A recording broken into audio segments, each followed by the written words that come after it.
Deep in a lush green jungle, where the sun played peekaboo through giant leaves, lived a sweet little elephant named Ellie. Ellie was just like all the other young elephants in her herd. She loved splashing in the cool river, munching on sweet berries, and playing hide-and-seek among the towering baobab trees. But there was one thing that made Ellie feel a little different. All her friends were learning to make a big, loud, wonderful sound. The trumpet, her best friend, Milo, would lift his trunk high, take a deep breath, and let out a mighty puff that could shake the mangoes right off the trees. Her cousin, Daisy, had a trumpet that sounded like a happy song, a cheerful toot-toot-toot that made all the little monkeys dance. Even the tiniest baby elephant, Peanut, could manage a squeaky pweet that made everyone giggle. But when Ellie tried, oh, how she tried, she'd take a big, deep breath, scrunch up her face, and lift her trunk just like she'd seen everyone else do. She'd push with all her might, expecting a magnificent trumpet to fill the air. But all that came out was a soft, little feet. It sounded more like a leaky balloon than a proud elephant trumpet. The other young elephants didn't mean to be unkind, but sometimes they would laugh. "What was that, Ellie?" Milo would ask, trying to hold back a giggle. "Was that the wind?" Ellie would just lower her trunk, her big, gentle eyes looking down at her feet. It made her cheeks feel warm and her heart feel heavy. "I don't know," she'd whisper.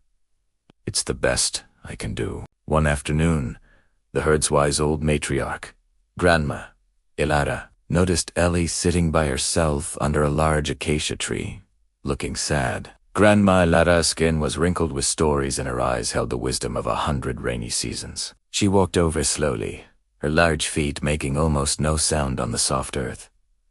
"What troubles you, little one?" she asked in a voice as warm and comforting as the afternoon sun. Ellie looked up, her trunk drooping. "I can't trumpet, Grandma Ilara," she mumbled. I try, but only a silly little puff comes out. "I'm not a real elephant if I can't trumpet." Grandma Ilara smiled gently and sat down beside her. She didn't say anything for a long moment, just listened to the buzz of the bees and the chatter of the birds. Then she pointed her trunk towards a tiny, colorful bird sitting on a branch above them. "Do you see that little hummingbird, Ellie?" she asked. "It cannot roar like a lion, can it?" Ellie shook her head. "And can a lion sing as sweetly as that little bird?" Grandma Ilara continued. Ellie shook her head again. "Exactly," said Grandma Lara. "Every creature in this jungle has its own special gift, its own unique voice. A trumpet is a wonderful thing, but it is not the only thing. Perhaps your voice is just ... different." Ellie thought about this.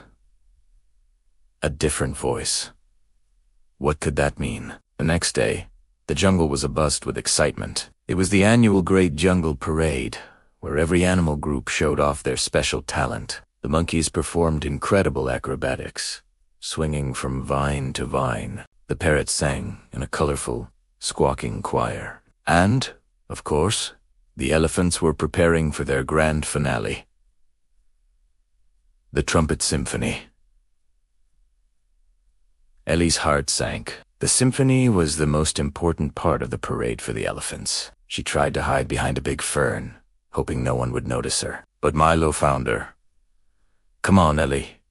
It's time," he said, nudging her gently. "Just try your best." Feeling a little knot of worry in her tummy, Ellie joined the line of elephants. The leader gave the signal, and one by one, they lifted their trunks. A magnificent wave of sound rolled through the jungle, loud trumpets, soft trumpets, high trumpets, and low trumpets, all blending together. Then it was Ellie's turn. All eyes were on her. She took a deep breath, closed her eyes, and pushed with all her might. Ifete, be, ife, ife, ifete. Foo. A series of soft, airy puffs came out. A few of the younger monkeys started to snicker. Ellie's eyes filled with tears, and she turned to run away, feeling more embarrassed than ever. But as she ran, she didn't notice a tiny, fluffy baby chick that had wandered out of its nest and was stumbling right into the path of the marching elephants. It was so small and quiet. No one had seen it. No one except Ellie. Her heart leaped into her throat. The chick was in danger. She wanted to shout, to trumpet a warning, but she knew she couldn't. Panic surged through her. She opened her mouth to try, but instead of the usual PHF, FFT, something new happened. Driven by her desperate need to help, a different sound came out. It wasn't a trumpet. It was a deep, rumbling hum.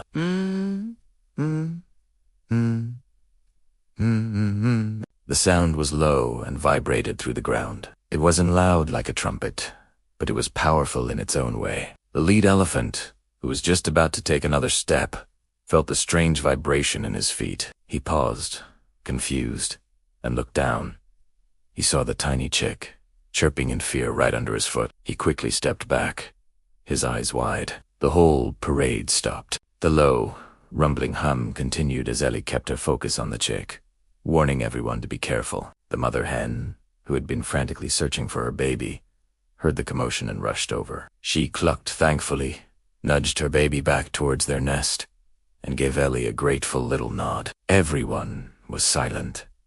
They hadn't looked at Ellie with laughter, but with awe. Grandma Lara walked to the front, her eyes twinkling with pride. "You see, Ellie," she said, her voice carrying through the quiet jungle. "You do have a voice. A very special one. Your trumpet may be quiet to our ears, but it speaks to the ground beneath our feet. You saved a life today. Your voice is the voice of kindness and caution." From that day on, no one ever laughed at Ellie's sound again. They understood. Ellie had a unique gift. While the other elephants trumpeted to celebrate, Ellie would let out her low Händler rumbler, a sound that calmed the herd and made everyone feel safe. The other animals called it Ellie's Earth Song. She learned that being different wasn't something to be ashamed of. Her quiet rumble was just as important as the loudest trumpet. And Ellie, the elephant who couldn't trumpet, found her own special way to be heard, proving that the best voice you can have is the one that is uniquely, wonderfully your own. Thank you so much for joining me for this story. If you loved meeting Ellie, don't forget to hit that like button and subscribe for more adventures. We'll see you next time. Bye-bye.